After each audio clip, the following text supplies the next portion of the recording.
Hello everyone, I welcome you all to Sociology Uncomplicated series lecture 8. Today we will discuss a very important thinker, Émile Durkheim. In detail, after this, you will be very clear about all the concepts related to Émile Durkheim, and you will be also clearing all the PYQ themes in depth. These lectures ensures that while you are writing answers, you are not blank. In these lectures, I will try to make you understand things in least possible time so that you are getting maximum benefit. So without any further delay, let's understand how Emile Durkheim's personality was shaped. Now we all know in the previous lectures we had studied that Auguste Comte is often considered as the father of sociology.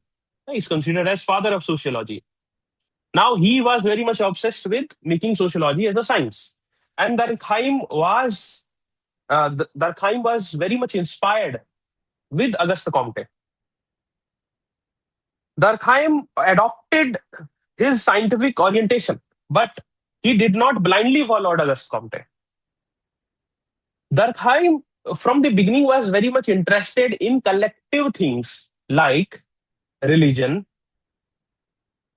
philosophy,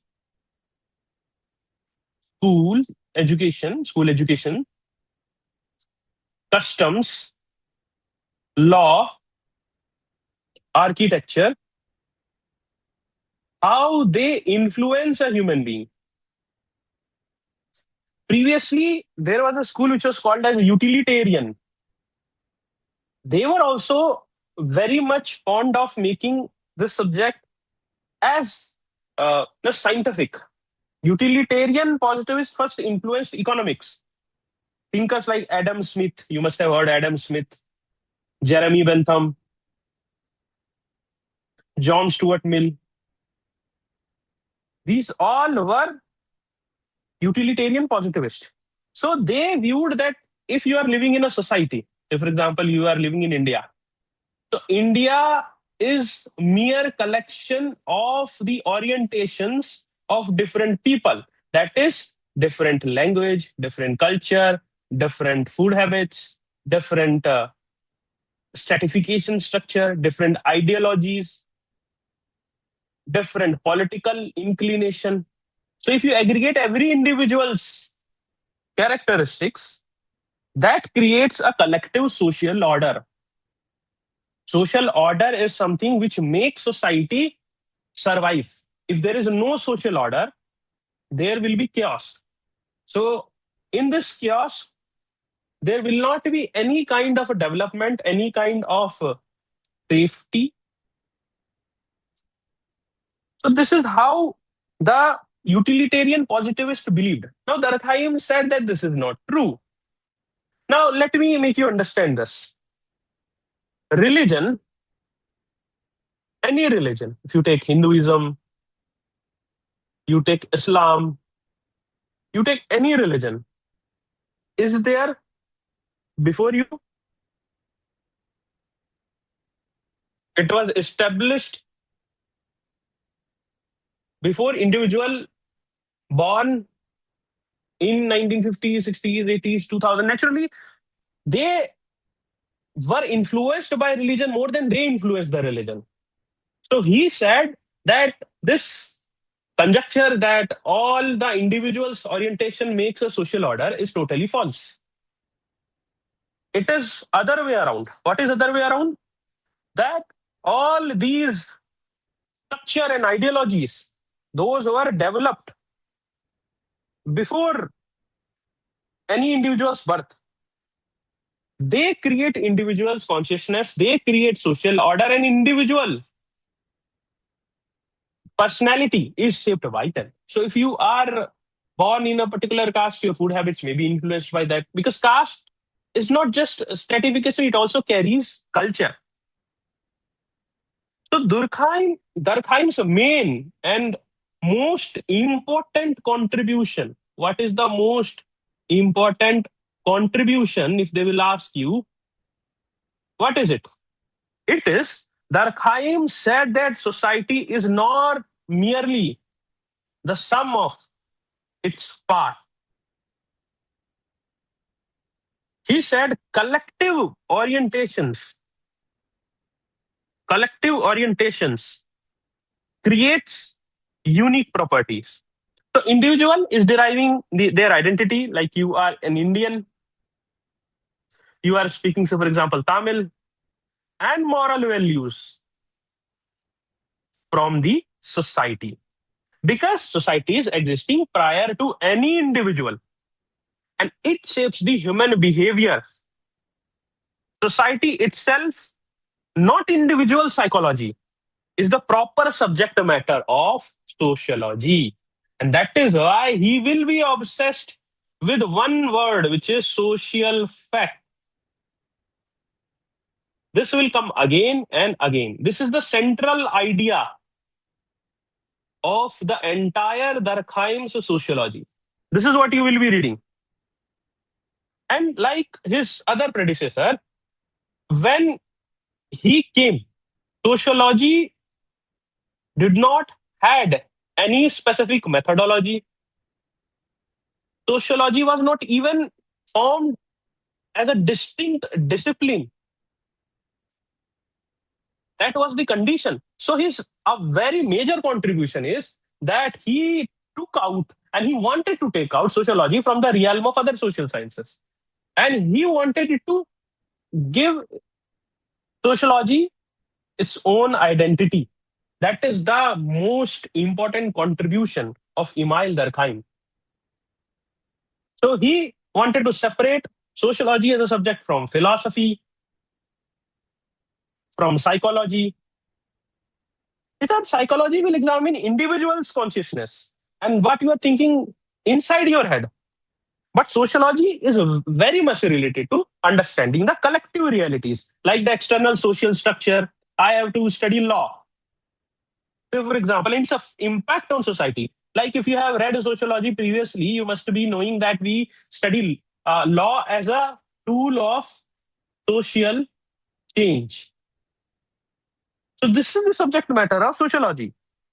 Rules of society, social order, and not just what is going inside the mind of a person.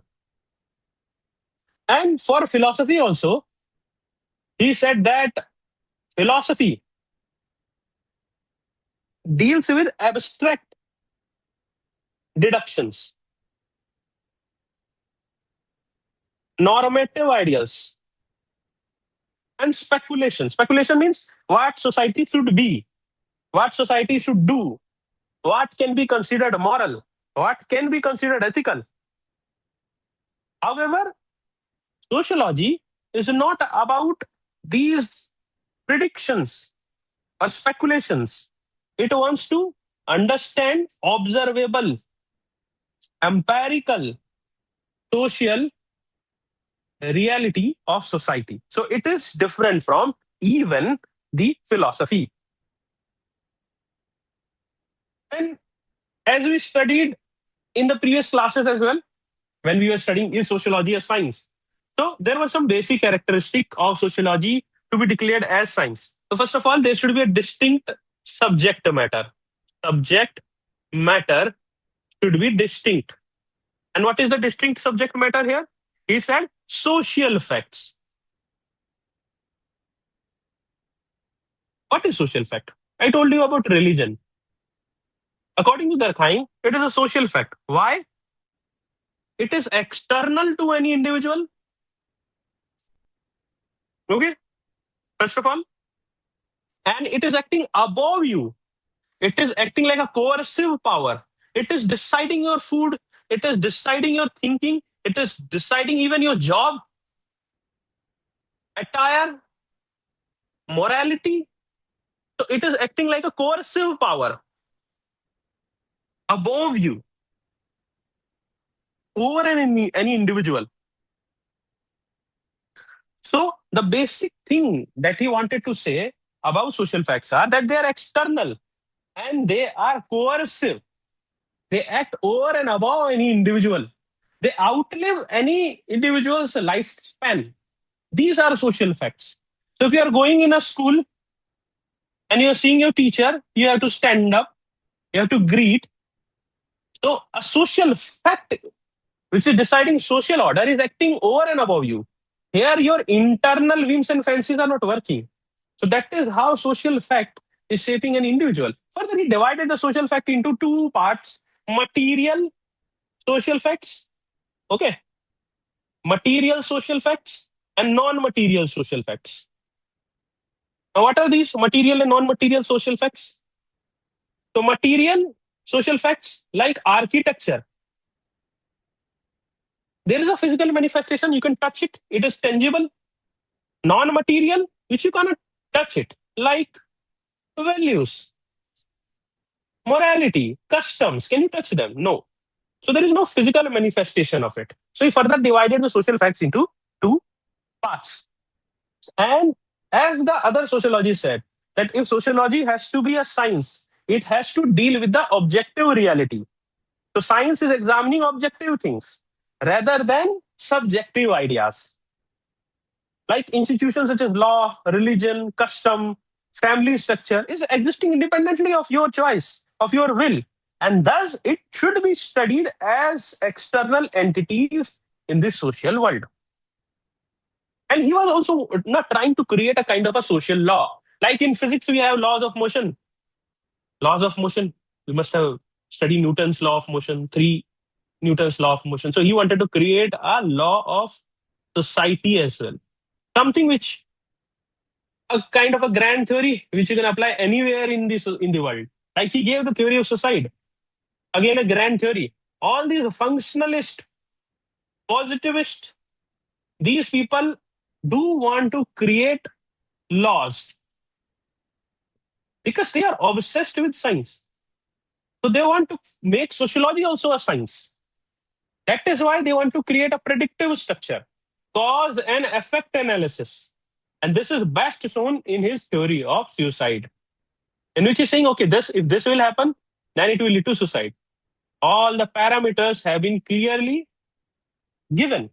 Integrity will increase, then what will happen? Integrity will decrease, then what will happen? So cause and effect analysis is a central part of his entire sociological analysis. Like any other positivist, he is also interested in quantitative analysis. What is quantitative analysis? Quantitative analysis means I will try to observe only those attributes which can be quantified. So, how you are thinking or any subjective experience has no place in his sociological understanding. And that leads to a creation of lot many other sociological schools, which we will read in further classes. So Durkheim, if you have to understand, then he is absolutely against individualism. Now we are living in a 21st century where privacy, individualism is something which is valued most. If you see Zen Alpha, Zen Z, Zen Z, if you see if they are valuing individualism, Zen Alpha will even value more individualism. Huh? Their own choices, own beliefs. So there was a school which I want to discuss, which is suiting more the understanding of the current reality. And this school was called as postmodernism. Not given in majority of the books clearly.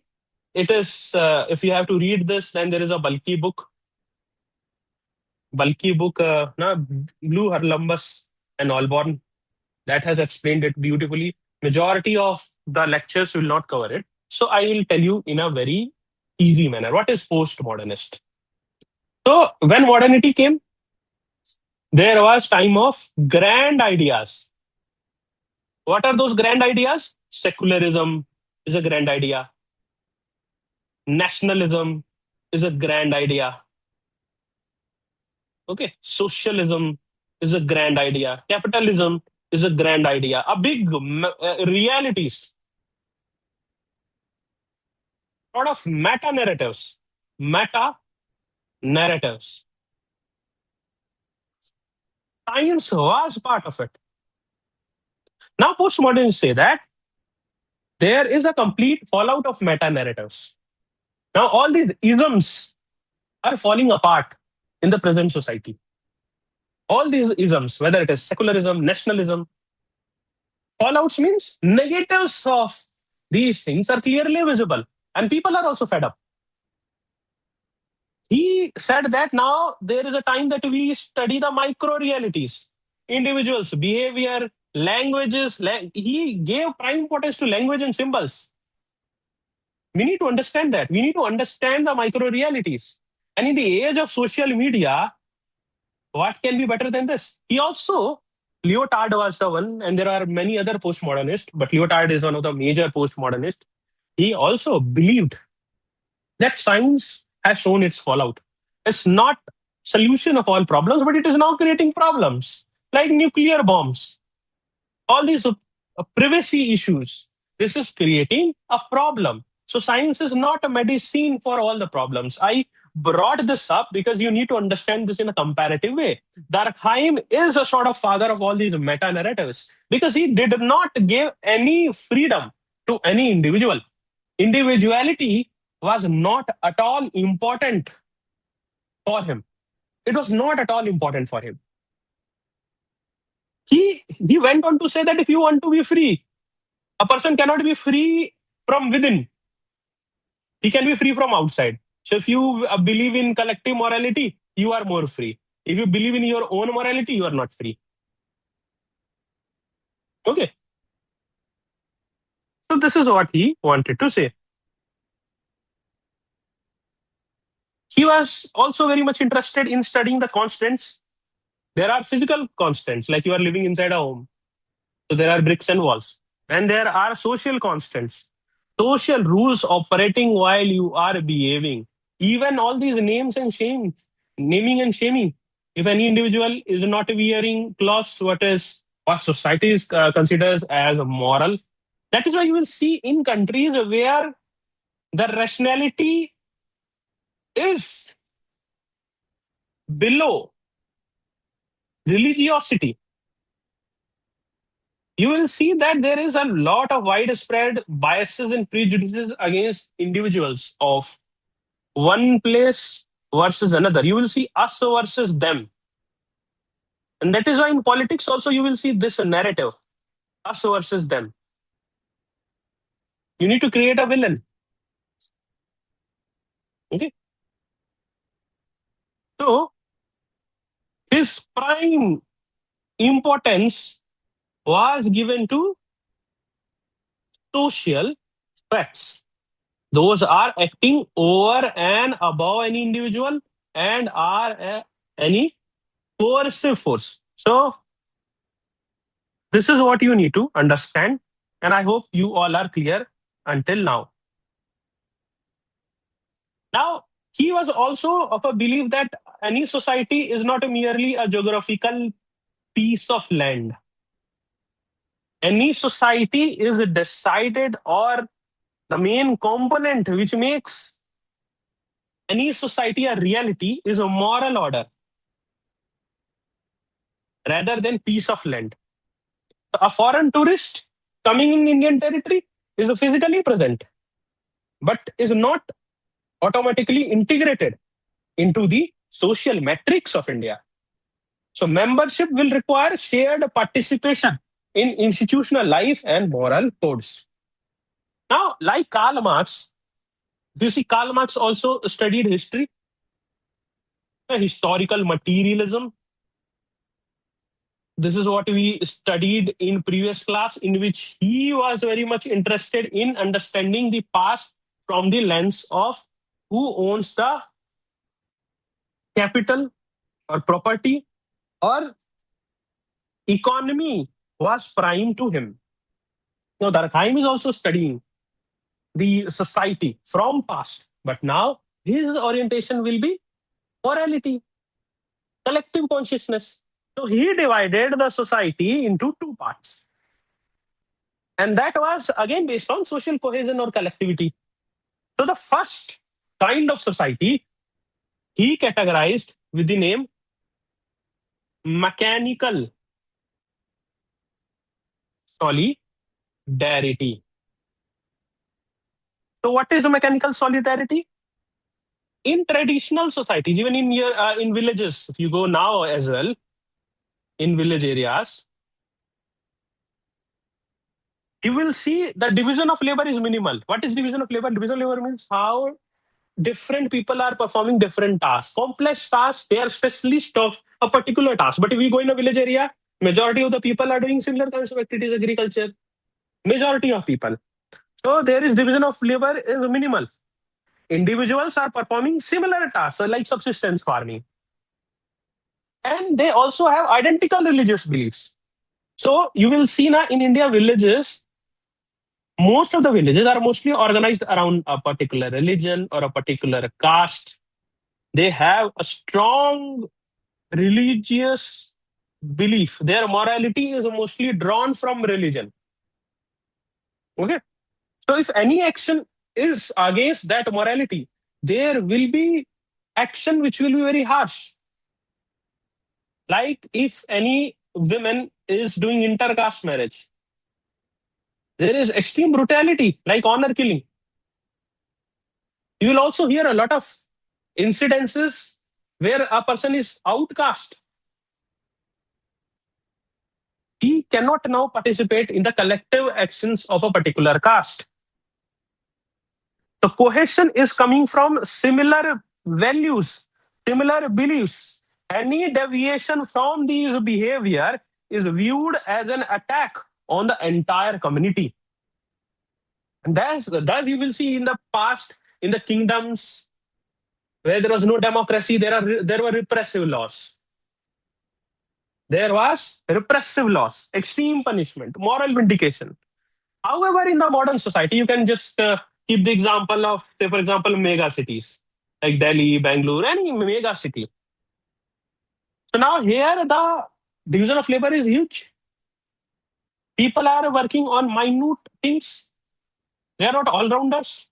You are dependent on so many people. Your delivery partners, your Uber, Ola services, and people who are working here, your salon, different. You are dependent on so many people. There is complex division of labor. There are doctors, engineers, civil servants, software developers. Now there is no strong collective morality. Everybody has individuality. People have freedom to think differently. Then Durkheim says, how people are united then?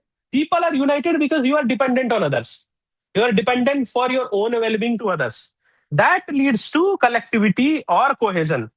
So now the interdependence is coming, cohesion is coming from interdependence on others. Like your body, there are different organs and different organs are interdependent on each other. They have specialized functions, but if heart is not working, will kidney work? No. So they are interdependent. The collective conscience becomes more generalized and abstract. There is more individual autonomy. Legal system is not repressive, it is restitutive. Huh? They are not based on vengeance. They also want to reform people. There is a reformative angle as well in the law. So now you must be understanding the mechanical solidarity. Traditional or simple societies in India, you can find still mechanical and organic solidarity. In one society also you can find the features of both. But in general, the mechanical solidarity was present more in ancient and medieval society. In the modern society, you will find more and more organic solidarity. So this is a very, very important concept in the Durkheim's sociology. Let's understand this with more example. What exactly Durkheim wanted to say? So Durkheim wanted to say that if you see, we have law. We have law governing everything. Even if you enter the bank, you have to give them requisite documents, and then only you can receive your cash. You cannot enter the bank and receive the cash without fulfilling the process. So, and everything that you are going inside the bank and doing is feeling natural to you. There is nothing wayward about it. There is nothing uncommon about it. Why so? Because it is like a social fact. You have been brought up, nourished in a manner that law is important. In bank, you have to act in this manner. So you are following the same. It is constraining you. It is constraining you. I hope now these things are clear. Okay. Now, one other thing which we need to understand is that the concept that we were discussing, that society is not defined by just a geographical border, but by the social order and cohesion. So I had given the example of someone who is entering, say, for example, a French person living in a society of England. So just by entering here, he will not become part of English society. He need to have also inculcate the values, the value system of English society. He need to inculcate that. Otherwise, he is still not part of that society. And every society, if you see every society, whether it is India, whether it is USA, or any other country of the world, they all they all have do's and don'ts. That is what is acceptable behavior, what is not acceptable behavior. And then this also acts upon an individual, and you do not have any no wish to change that. Most of the people are just accepting it. They are not even trying to change it. Some try to rebel and they become the social reformer. Even the language that you learn, the language that you learn, the language is older than you. Any languages, whether it is Kannada, whether it is Hindi, whether it is Gujarati, any language, it is older than you. It carries again several cultural notions, norms, values, and that again is acting like a constraint on you. There are several other examples which we can see in the society, but I hope now the concepts are clear to you. So when we were discussing about mechanical solidarity, the societies if of the ancient and medieval period, but in India you can still find a tinge of mechanical solidarity as well as organic solidarity coexisting together. No? There is a saying that India and Bharat both we can see in this nation. So mechanical and organic solidarity both we can see together in this nation. Now, another thing which you can understand, like in previous kingdoms, you would see there were repressive laws that also can be understood with understanding of mechanical solidarity. People, the morality majorly came from the religion. There was no constitution, there was no codification of law, nothing, right? And religion has high emotional quotient. If you say any person about the nation against the nation, he or she may or may not react. But tell a religious people, a person who is adhering strictly to religion, against any tenet of that religion, whether it is rational or irrational, it doesn't matter. He or she will react strongly against it. There is another story about it because when we live in a family, when we live inside a family, the first thing majorly in our society that we learn is religious virtues, festivals, how to celebrate it, mythological stories, and the do's and don'ts are largely also coming from the religion, not from constitution. When you were a child, did your father and mother taught about constitution? Did they ever talked about constitutional morality? No. That is why Dr. B.R. Ambedkar used to say that we need to establish constitutional morality. Otherwise, if we have a society where Article 14 is providing equality, but the morality which is governing the society is based on religion or customs, caste system will still prevail. Gender inequality will still prevail. And it is prevailing. All the data says loudly about it. So then the social democracy has not entered the society. Until the social democracy will not enter, economic democracy will not enter, the political democracy will not come in the full sense. This is what he believed. So, according to Durkheim, the society is reality sui generis. What is it? What does it mean? Sui generis means unique, one of its kind. So, a reality that is unique and exists independently of individuals. So, this term, while you will be writing answer, use it. According to Durkheim, the society is reality sui generis. It's a very good keyword. Let's see what definition of social fact was given by Durkheim. So he said that social facts are ways of acting, how you act in a society, thinking, how you think in a society, feeling that exist outside the individuals and are generally society. They are not specific. How you have to behave in a temple is not a specific thing. You all know it. And people who are not behaving that manner, it is so emotionally wrong for people because it is general in society. And it exists a coercive influence over individual because it is constraining your choices, your every kind of choices, even marriage, everything is being constrained by the same. In simple words, if you have to understand, social facts are those social realities that already exist before we are born, continue even after we die, and influence how we are thinking, how we are behaving, and how we are interacting with each other. It's not like your personal opinions, your biases, no, your thinking. It's something which has objective existence, and they depend upon the wishes of any one individual. You know, they do not depend upon your personal choices may depend upon your own wishes, but this will not. This is why precisely Durkheim famously argued, treat social facts as things.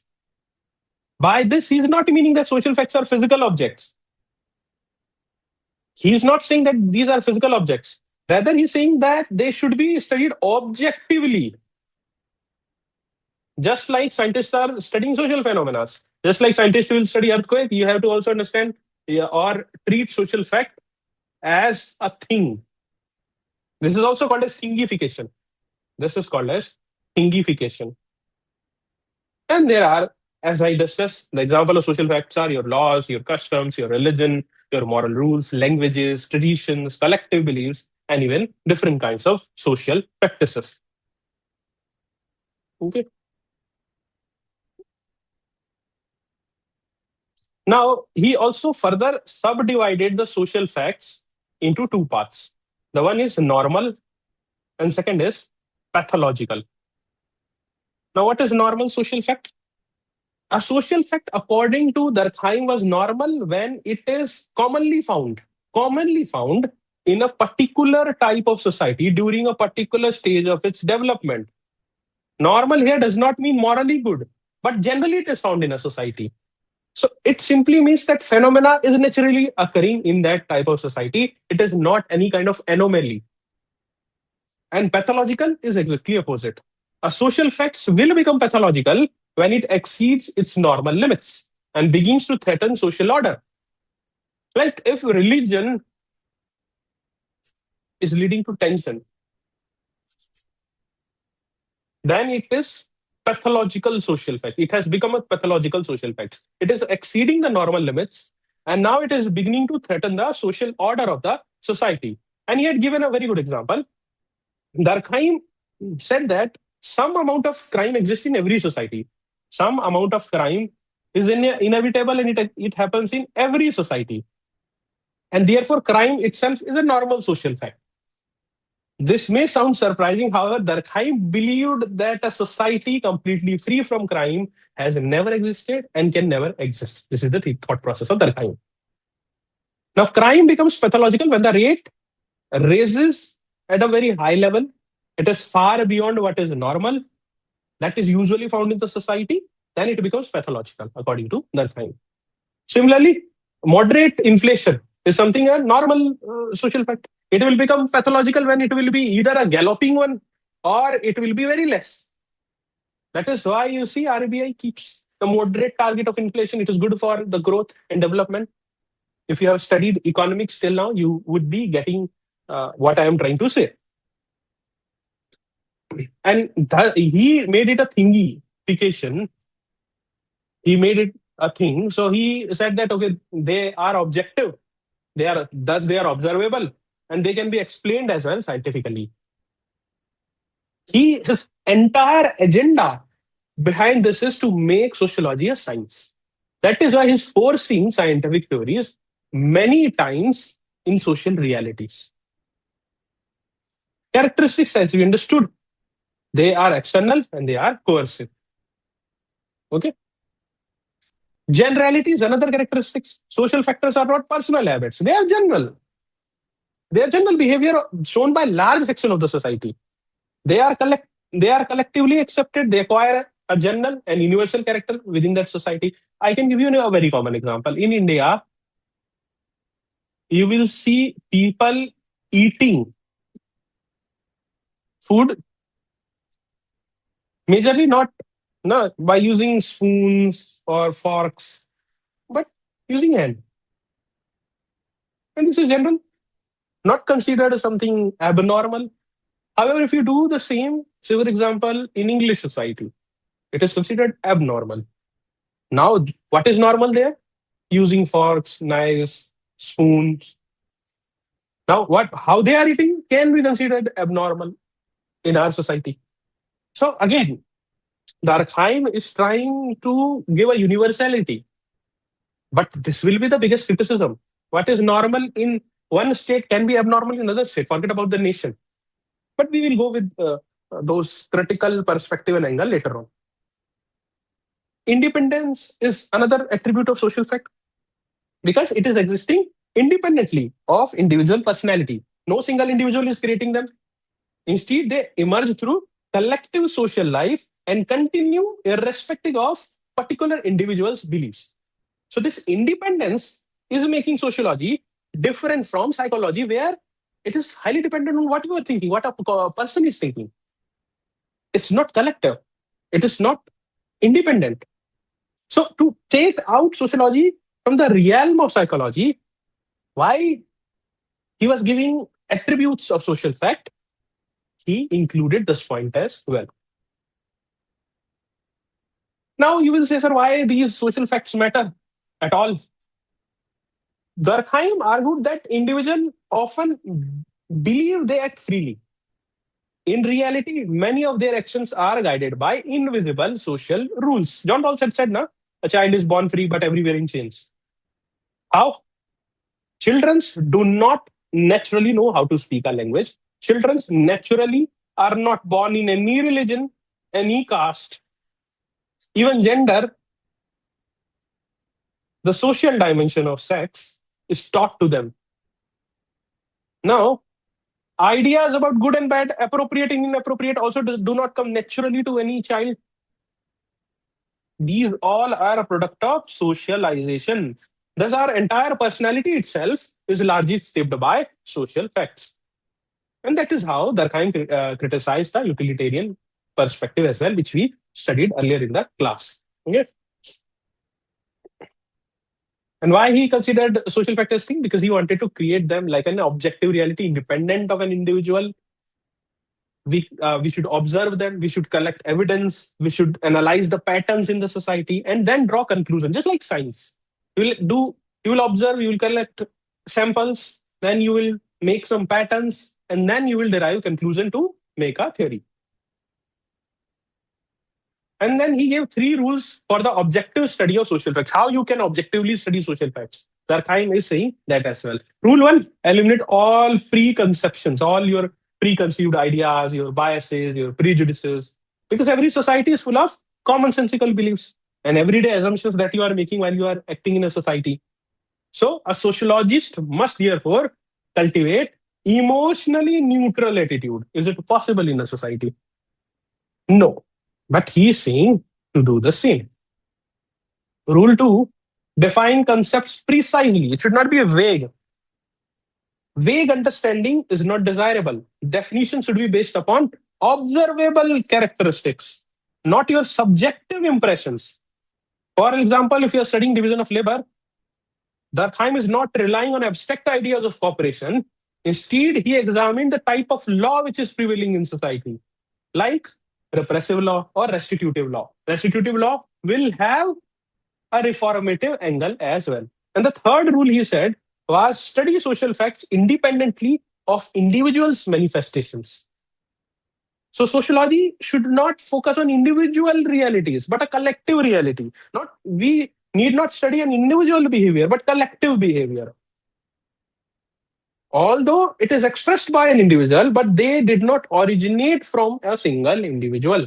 Therefore, while studying law, morality, or religion, the sociologist should examine the institution itself rather than personal motives of any individual. Okay, this is what you wanted to say. Okay, then he also gave some rules for the explanation part of social facts as well.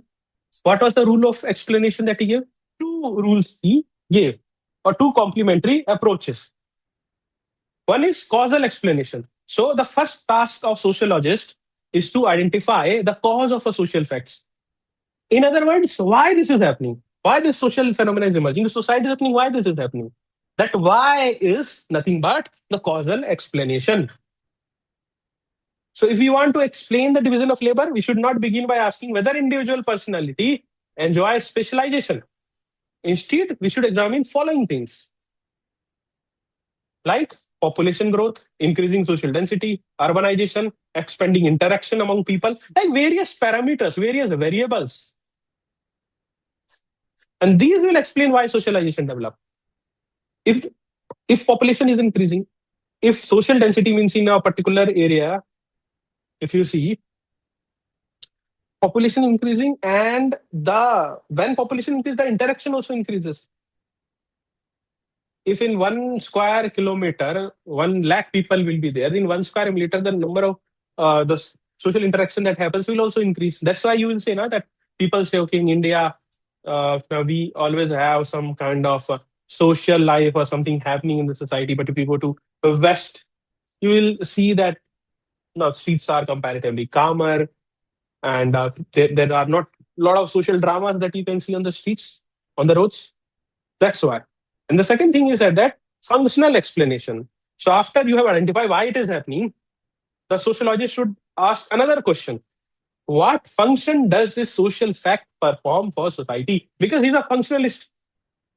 So like what function eyes are not performing for you, what function liver is performing. Same way, these functionalists also ask questions about different social institutions, what work they are doing for society.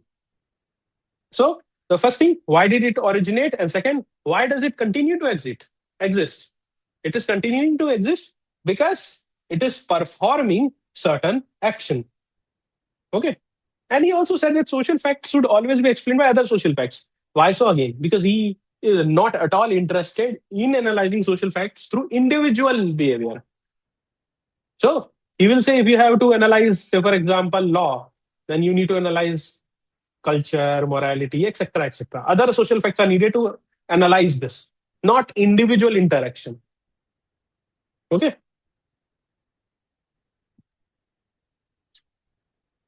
And then he had given some more theories. When explaining the function of social fact, one should examine how it contributes to the maintenance of the large social order. So Durkheim believed that sociology cannot conduct controlled laboratory experiments. So this is not possible. We are not chemicals. We are not matter. We are actor. We have consciousness. So we should not rely on comparative approach. So comparative approach is comparison. If I have to analyze society, I will try to analyze two societies, and I have not considered some parameters like integration. I will compare the two society based on okay, where integration is more, where integration is less. How it is contributing to society? Is it increasing or is it decreasing? This method will be called as comparative approach. Then he had also given method of concomitant variation. So this approach is of John Stuart Mill. He was very much interested in it. He appreciated this method. He described it as the instrument par excellence of sociological research. Meaning, according to this method, when two social phenomena consistently increase or decrease together across different societies, it suggests that they are causally related. Okay, so two social phenomena consistently increasing or decreasing together across different societies means, say for example, education and health. Now these two, if education parameters increases, health parameters also increases, means they also improve, right? So these can be considered as causally related.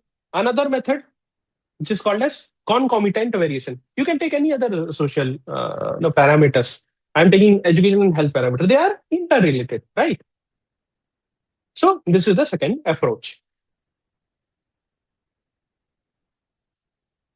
Then he believed that no institution can be fully understood by studying only one society.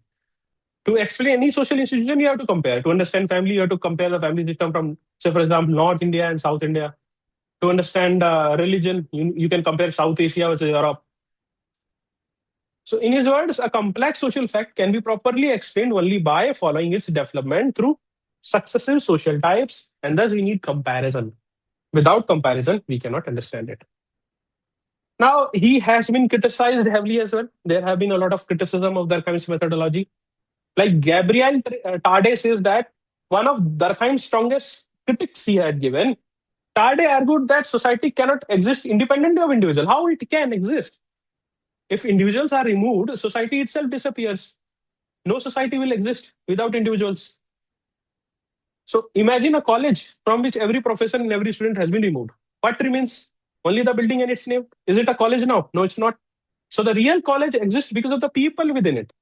The mountains, the lands do not make a nation. It needs people.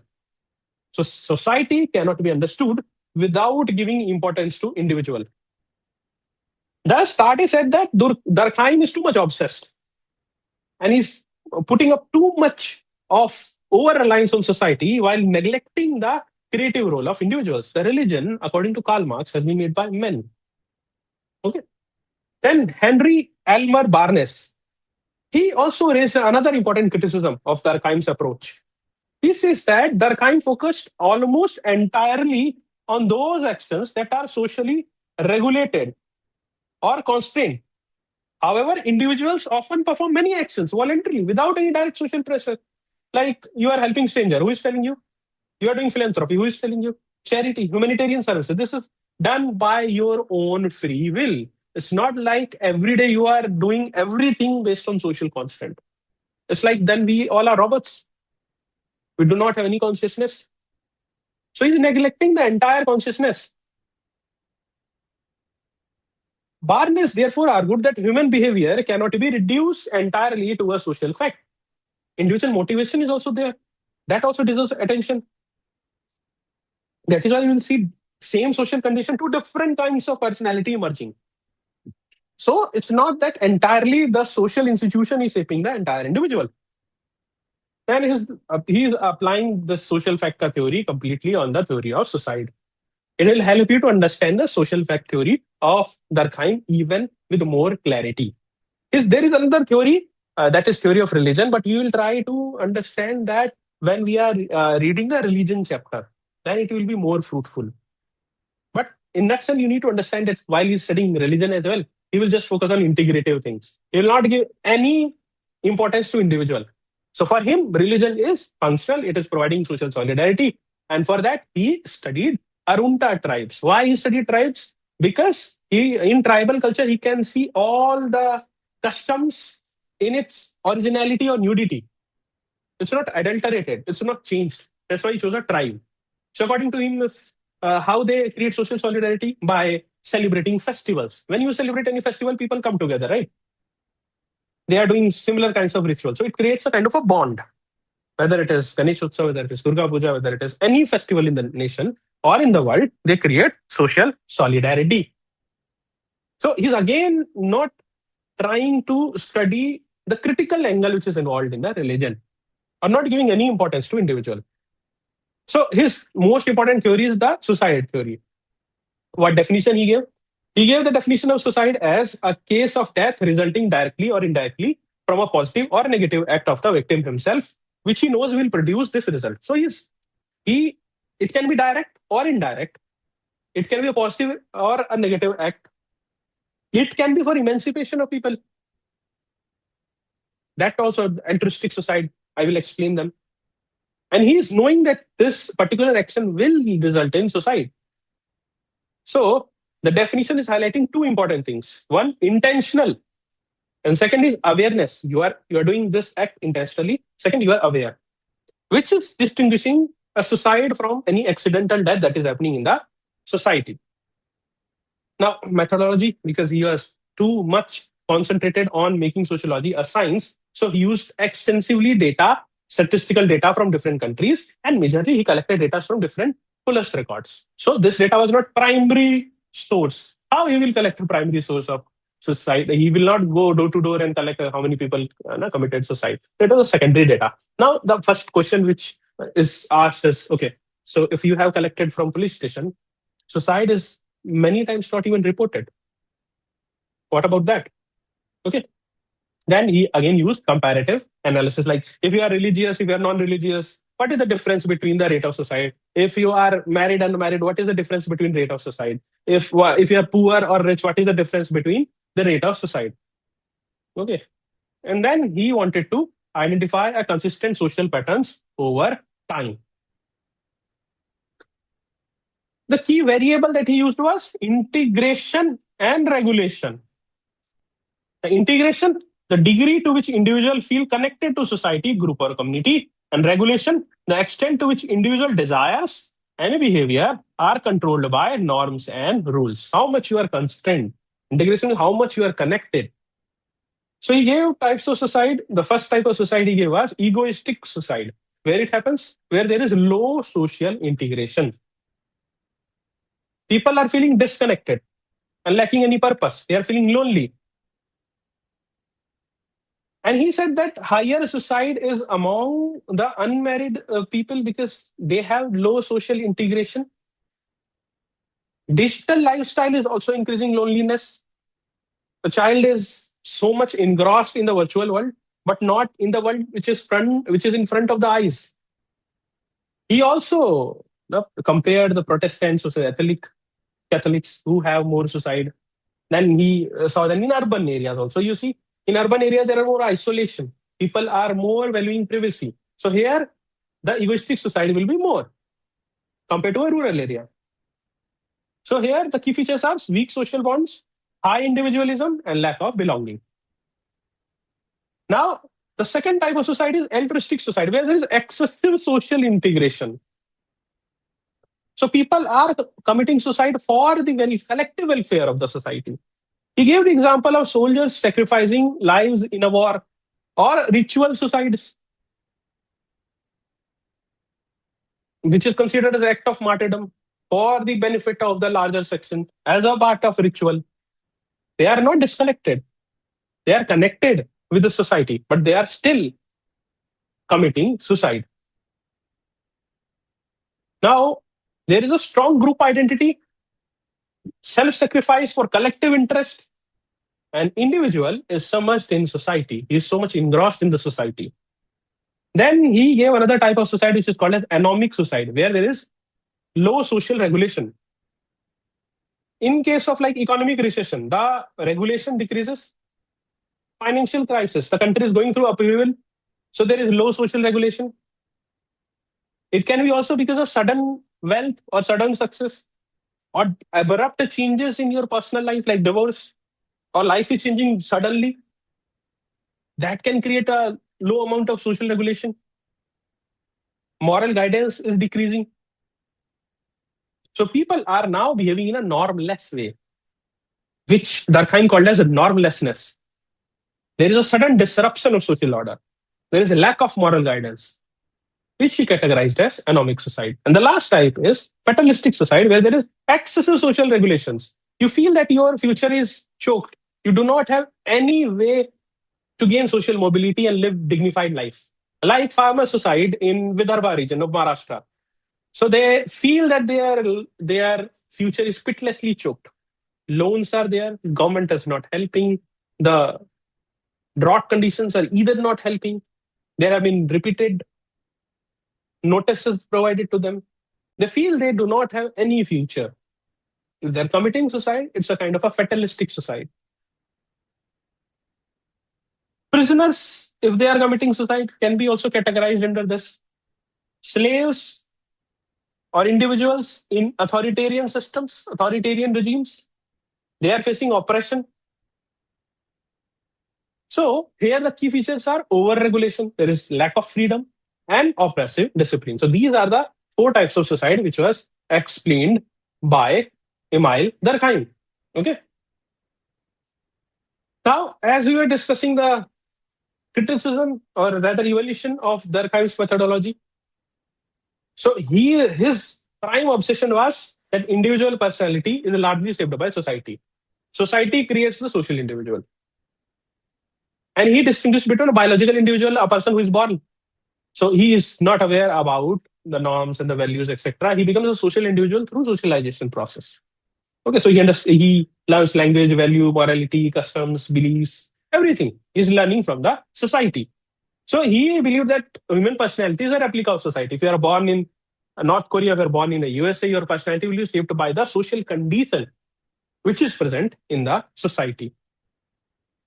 Okay, so if we have to see the relevance, so if we have to analyze suicide, if we have to understand division of labor, we can utilize the Durkheim's methods and theories. They are still relevant. Whether it was elementary form of religious life, which I explained to you in brief about Arunta tribe and how he analyzed it.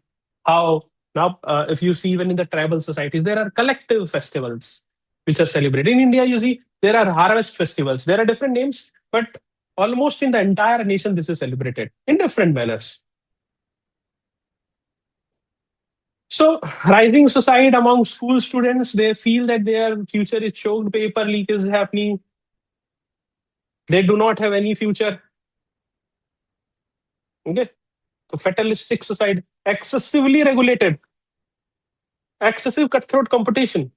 What they want to do, they are overly regulated. You have to become engineer, you have to become doctor, you have to become a bureaucrat. Farmer suicide, as I explained to you, the rise, you see urban nature of crime. So it can, the Durkheim theory can be used. Anonymity is there. There is lack of integration. As the cities are in one flat you are living, in a one tower you are living, you do not know who is living next door.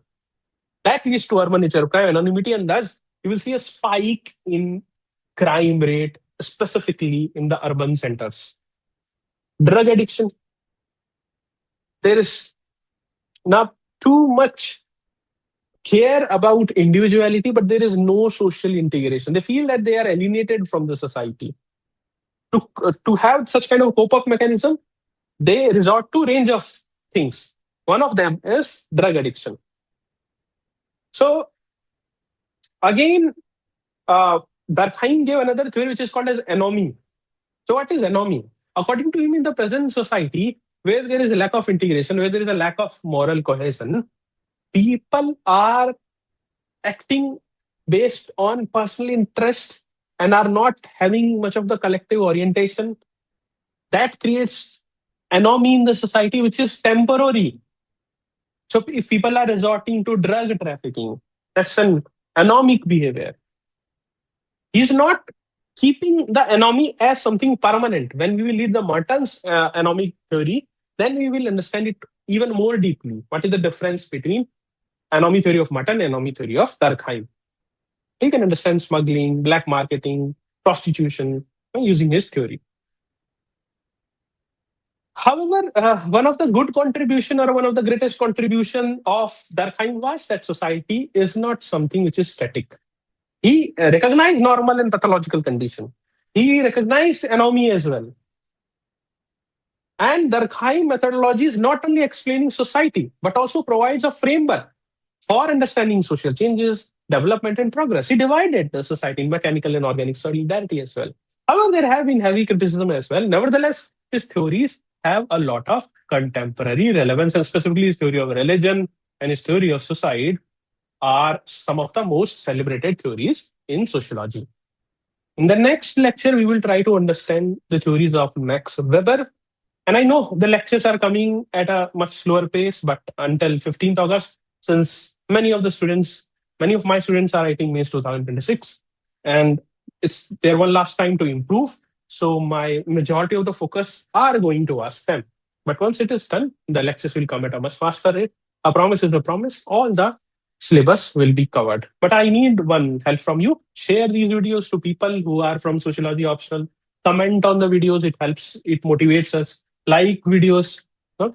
Subscribe to our YouTube channel. One subscribe motivates us because this is purely based on selfless motive. So these are only things which let me know, okay, what work I'm putting up is helping someone. Thank you very much. Take care.